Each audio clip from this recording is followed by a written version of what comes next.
Jo crec que el disseny és art, no? Jo crec que l'art és una mica tot el que fem. Jo crec que la nostra vida és un art.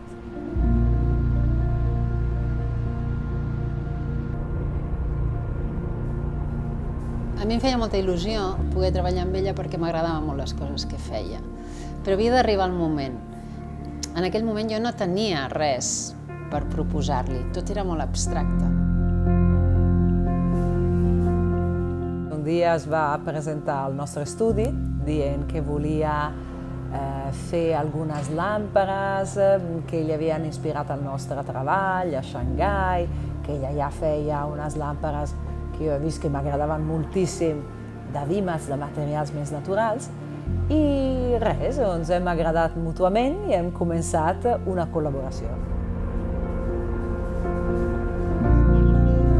Al principi de la col·laboració no creguis, no aconseguíem trobar el producte adapte. Fèiem veure, sí, aquesta seria molt maca, estaria molt bé, però no arribàvem mai a la peça definitiva. Que tinguis moltes ganes de fer alguna cosa i ho busquis, no? I quan no surt, doncs insisteixis, no? Perquè ja tens algun enanito aquí al darrere que t'està dient que trobarem la forma de fer-ho. I finalment, un dia, la Joanna, que té una gran intuïció, caminant per l'estudi, va agafar una de les maquetes i diu: però per què no transformem aquesta maqueta en una làmpara? Mira que era fàcil.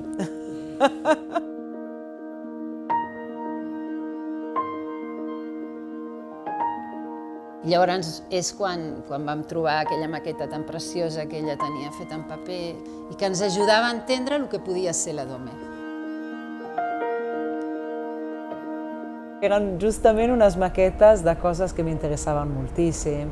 Tenien que veure amb el tema de la cúpula, el tema de materials naturals, i això ha sigut una idea genial.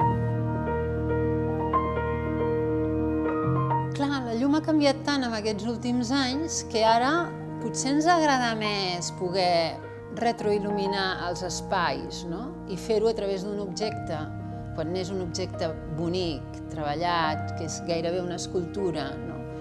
Que té més jocs, no? Més el joc de la sombra que projecta en el sol, que realment pot ser com una mena de catifa. I es cosen una per una totes les peces, van totes cosides.